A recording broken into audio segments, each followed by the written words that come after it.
Heto yung first time na a-attend ako ng meeting ng anak ko sa school dito sa Japan. Masaya ako dahil worth it naman yung pag-absent ko sa trabaho dahil sa experience na to. Hello mga sisi! Heto, umagang umaga ay naguhugas na ako dahil tambak yung hugasin ko. Naghugas naman ako pagkatapos namin kumain ng hapunan kagabi. Kaso yung asawa ko nagluto uli dahil nakaramdam siya ng gutom. Kaya ito, tambak yung hugasin ko kahit umaga pa lang. Hindi naman ako makakatiis na hindi hugasan to. Lalo na't puro kawali, pati kaldero. May time talaga na kapag gabi na nakakaramdam siya ng gutom pero madalas hindi ko na siya sinasabayang kumain kasi paniguradong ako lang naman yung uutusan niya. May time kasi na kahit nakakain na kami ng hapunan mga ilang oras lang nakakaramdam na ng gutom yung asawa ko. Madali lang sana kung iluluto lang naman sa oven katulad ng mga tinapay pero kung magluluto pa ako ulit sinasabi ko talaga sa kanya na hindi ako magluluto. Bahala siyang magluto mag-isa. After kasi ng hapunan namin at nakapaghugas na ako ng pinggan, ayoko nang kikilos ulit dahil yun na yung oras ng pahinga ko. Yung time kasi na yun ang ginagamit ko para mag-edit ng mga video at makapag voice over na din kung may oras pa. Anyway, hinahanda ko na pala yung mga dadalin ko pagpunta ng school. Hindi ko talaga hilig mag-wallet kasi eto yung kinakatakutan ko. Hindi ko na alam kung ano yung mga pinagbibili ko pero ayan, nasagad talaga yung wallet ko at coins na lang yung natira. Kapag may okasyon sa school at kailangan pumasok ng magulang sa loob, kailangan talagang magdala ng ganitong sleeper. Katulad lang din ng mga bata na hinuhubad yung mga sapatos nila bago pumasok sa loob. At susuotin naman nila yung sapatos na para sa loob ng school lang. Kaya nga sobrang linis talaga ng mga school dito. Alam nyo, kung hindi pa ako nakarating dito sa Japan, hindi ko pa talaga marirealize na pwede palang maging malinis kahit yun sa pinakaloob ng school. Nag-ayos nga lang ako ng konti at ayan, naglagay ako ng sunscreen. Kahit nga walang araw,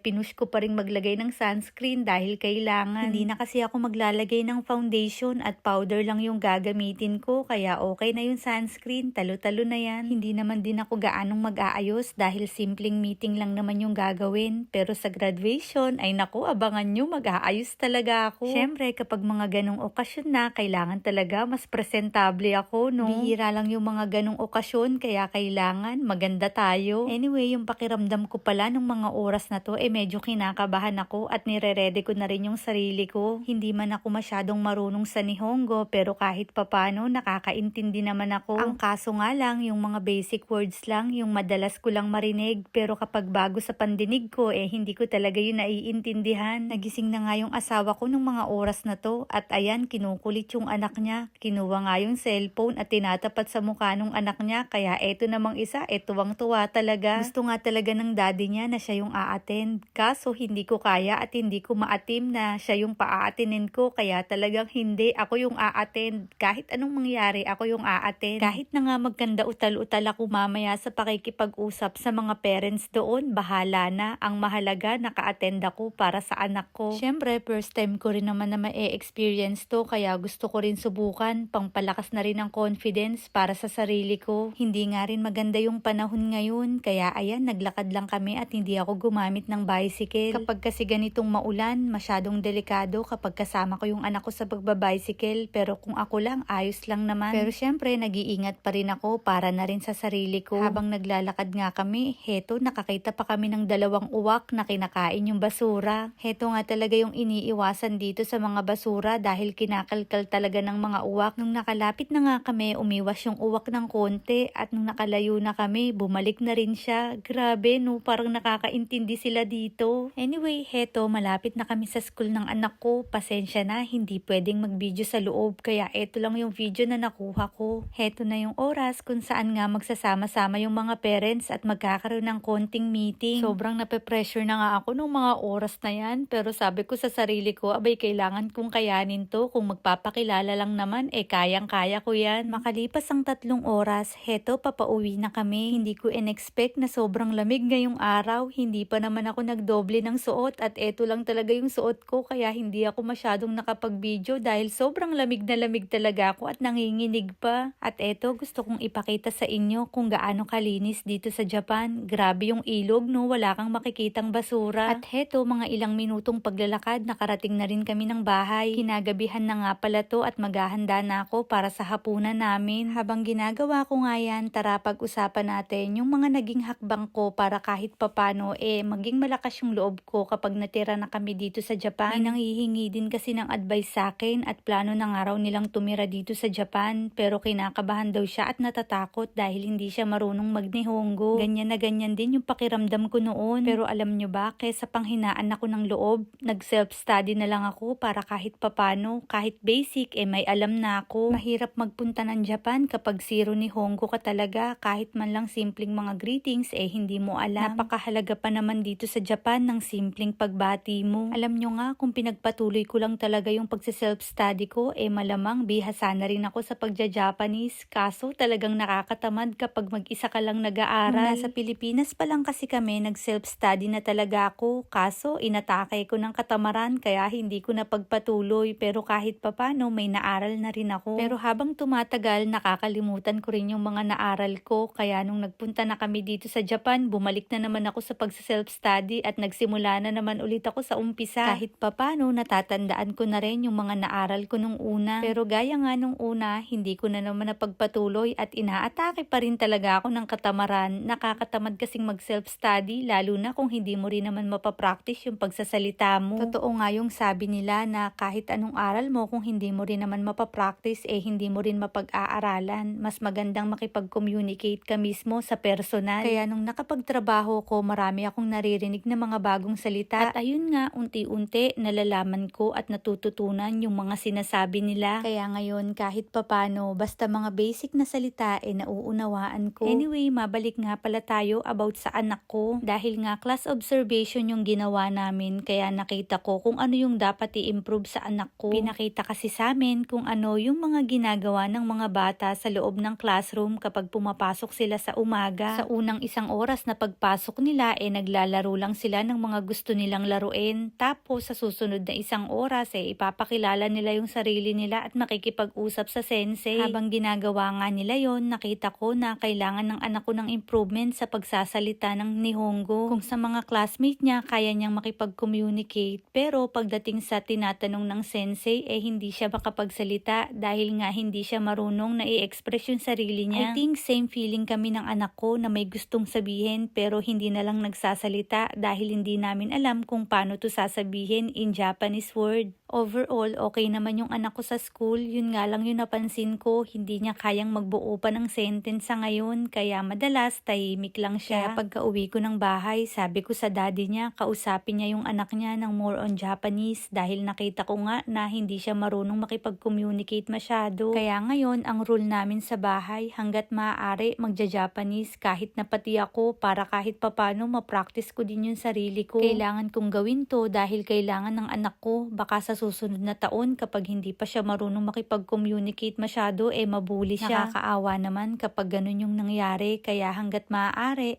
kailangan gawan na talaga ng solusyon. I know na matututo rin naman yung anak ko, pero syempre kailangan simulan dito sa bahay.